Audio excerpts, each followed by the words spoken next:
Do you hate playing against Owen's defense because you know it's bad, but you don't know how to punishment? Well, today I have the perfect gambit for you to absolutely wipe this garbage opening off the board. So it starts with e4. They will play b6, Owen's defense, and then you will play knight f3. This is a book move. This technically transposes into the ready, but that's not important. You can also play bishop c4 first, but objectively knight f3 is better. Then they're going to feed and counter the bishop, and now you will play bishop c4. Now the point of this gambit is that we're just going to get a lot of development because they have moved this bishop controlling the center, but we have moved 3 pieces. Well, they have only moved 2. Now, the problem, this is normally not that bad because in the modern, they will do that. Usually get pawn moves like that, and then they'll get to castle. But this isn't really helping them castle because castling queenside, their king's not going to be that safe. So, as you can see, the engine doesn't think this opening is that bad. So, first we need to talk about what happens if they decline with e6, and this is technically their best move. Now, what you're going to play here is knight c3, which is just defending the pawn, getting a ton of development. You have this whole center. Knight f6, and now you're probably thinking, you have really 2 choices here. You can either play e5, and then black will play d5, which is the only move, and then you will have to play some move. The engine says bishop f1 keeps all of your advantage, but no one's really going to play that. The other move the engine suggests is bishop b5 check, and after c6, then you can just take here, and then when they take here, you'll take there, they'll take there, and then when it's all settled, you're going to play d4, and they'll play b4. Well, I guess I said it's all settled. It's not really settled, but now this is a fine position. If you want to play that, you can go into that line, or you can play the other move, queen e2, and then black has this very forcing line where they take, they fork, you go here, and then you take like this, and then after bishop d6, you'll castle, or you can play d4, but castles, and you know it's really bad when this is how you refute the gambit. They're not even up a pawn. They have development, but their light squares are weak. I guess technically you don't really have a light square bishop either, but you're gonna just start attacking that way. But the way I prefer to play is to play d4. Maybe things like in the future bishop e3, long castle, and then attack the king, because they're obviously going to castle that way. So that's what happens if they decline it like that. They can also decline it with what? They can also decline it with d5.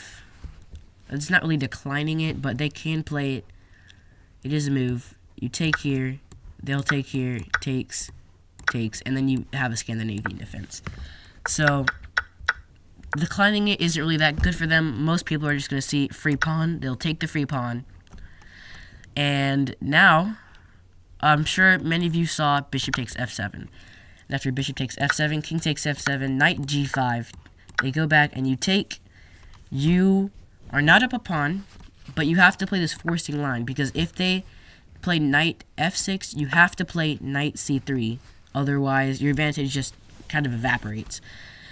Knight c6, and I mean, queen f3 is like the super trappy move. And it is really good, but they have to. It's kind of good, but they have a few moves to get out of it, like e6 gets out of a lot of the traps. So, but right here, you can just castle. And you have this position where they can't castle, so it's good for you. But the actual gambit is where you play knight to g5, and you're going after this checkmate, and you're forking the bishop. So they have one move and one move only, and that is d5. That is the only move that keeps the game even remotely close to alive. If they play any other move, like for example, ooh, free pawn, boom, checkmated. If they drop the bishop back, boom, checkmated. If they defend checkmate with their worst option that survives is bishop g6, because now you can play knight takes f7, and if bishop takes, king f3, knight f6, and then you take here. Now, just a small side note, if they don't take and instead move the queen, this is completely losing. As you can see, this is just absolutely crushing, because now you're up a full rook, as opposed to before they have to play this, because they can't move the bishop. Now, you're just up a rook instead of being up in exchange. This pawn is really weak. You're going to play queen to g4.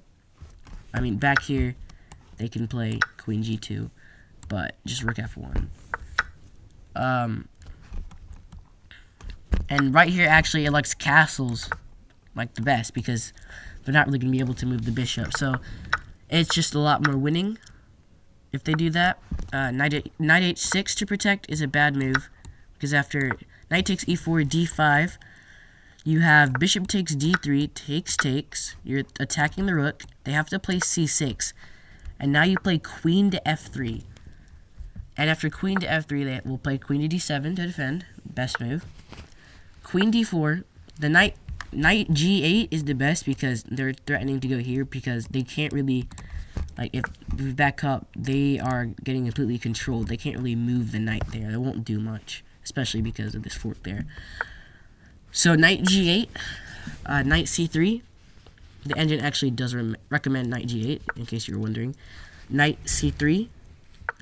Knight f6, attacking the bishop. Bishop f4, takes.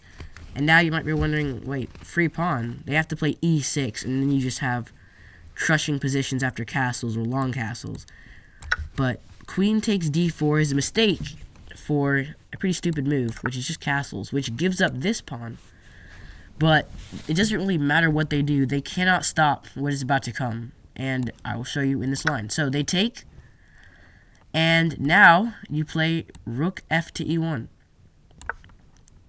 Now you're cutting off the king. The king is rook f to e1. My bad. Rook f to e1, not d1. And the point is, you are going to play knight to d6. You're going to play knight to d6. The best move for the computer that the computer recommends is, first of all, e6, and then sacrificing the queen. And here's why e6 is the best move.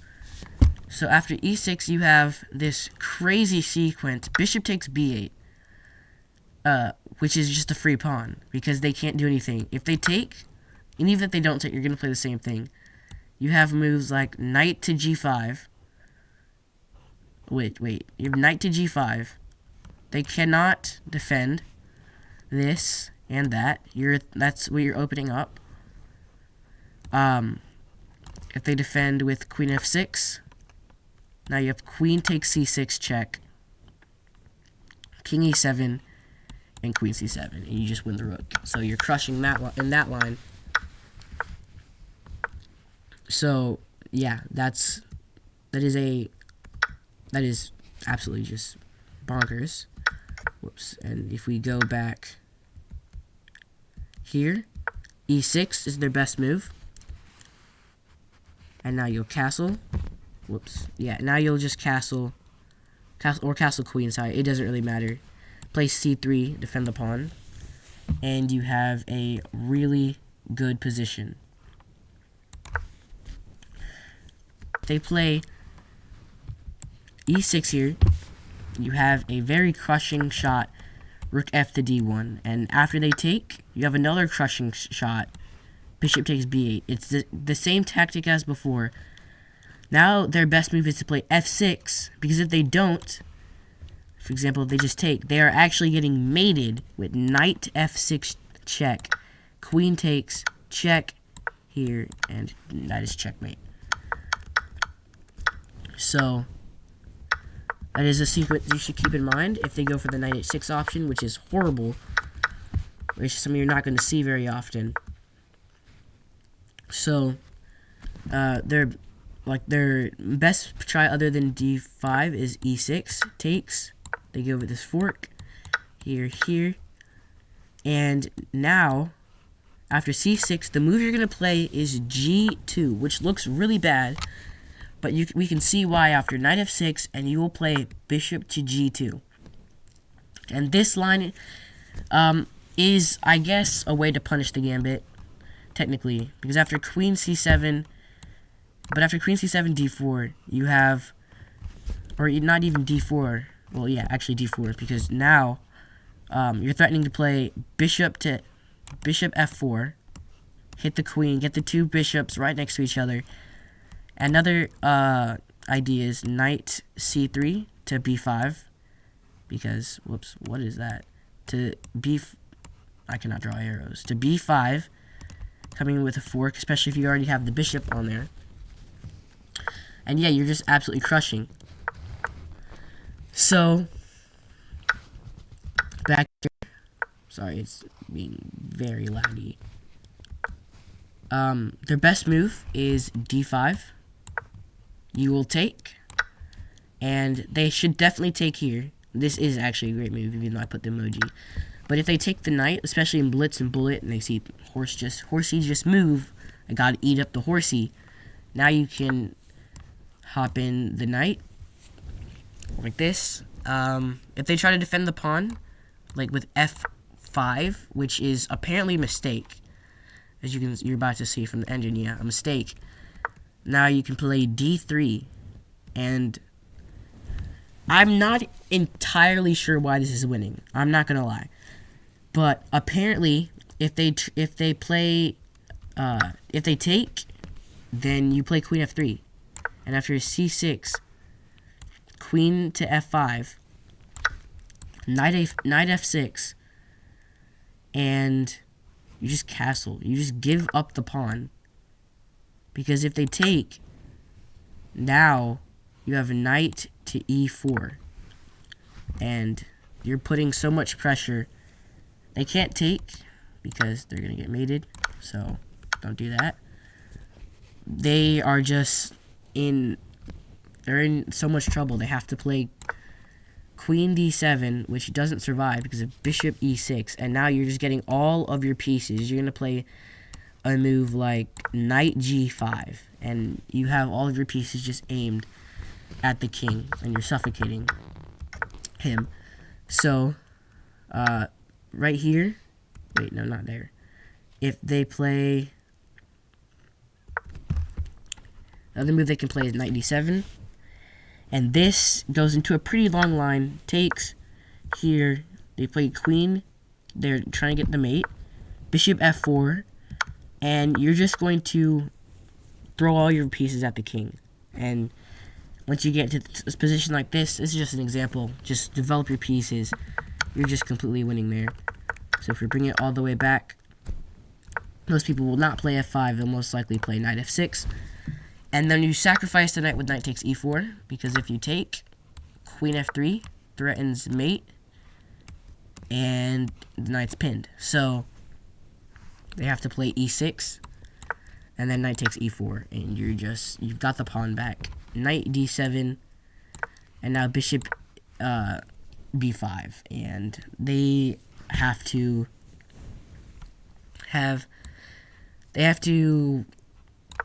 I don't know how they're going to survive, because after a move like this, I mean, you can also take, and they'll have to take with the king, but the engine just likes queen c6 more, bishop c6 more, so you're having a lot of fun in that line. So instead, they'll play e6, and now knight takes f6, queen takes f6, d4, bishop d6, this is all 600 stuff, and now h4, because they're going to castle kingside, so you're going to start an attack on that side. But also, it's just so that you can play bishop g5, and after queen g6, which is the best move, queen to e2, so that you're going to get off. Actually, right now, engine, after thinking for a bit, likes queen f3 more, knight d7, and now you have all of your tempos to play, like bishop d3 and f5. And after f5, you're just going to long castle h6, bishop to d2, I think it liked. I don't know, bishop f4. And this position, you're going to play h5, and you have a really great attack coming in. So if we take it all the way back here, the best move is to take the bishop, and you're going to see that this evaluation is going to go from minus to plus after me just playing the best moves out. So queen f3 is the best move, and now the best move, the only move for black is knight to d7. But first, knight f6, first of all, just blunders, because you can take. What is happening? What is happening?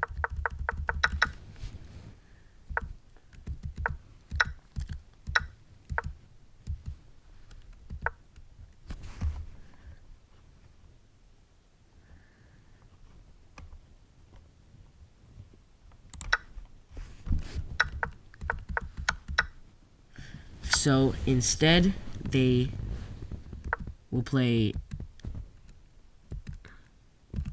knight c6. You'll sacrifice the knight. They'll take, and then you'll take with this. They'll have to block with this knight. Now, knight a3, best move. Notice the evaluation. They had to play very accurate move. Knight a3 is coming in like that, and yeah, this is pretty bad. e6, knight takes c4, bishop e7 is looking to castle, and knight e5 not letting them castle, because if they castle, obviously that just drops the knight, and they have to play rook c8, because if they play bishop d6, then now you can just take. They cannot take because they'll lose this, so king e7. The knight is trapped. Now you'll sacrifice the knight in order to win this pawn, which is very important. And now their king can't castle. It's stuck in the center, and you're up a pawn. So while technically Stockfish says it's not that bad, against like literally anyone below the rating of 2,000, you're going to be winning this game unless you're just really bad. Now back here, they can play knight d7, which is their best move. The only move that keeps their advantage. But now, knight b to c3. Whoops. Yeah, knight b to c3. Just developing another piece. e6. Just also developing d3. Takes bishop f4, just letting them take. Then they take. They're up 3 pawns now. You castle e5, hitting the bishop g5. And if f6, then you just drop it back. And this is not good. Their king is weak on this diagonal. I cannot draw arrows. But bishop e7. And now you sacrifice it with knight to b5. Because if they take this, then they're going to lose it like that. So f6. And now you can play just dropping the bishop back to e3. And you have a really great position, even though you're down 3 whole pawns. The engine is giving this to you, because after a6, now you just drop it back to c3. If they try pinning you, then you just go forward. Yeah, you go forward with knight d5, and you have your position is just completely winning. And that is everything that you need to know in order to crush the Owen's defense.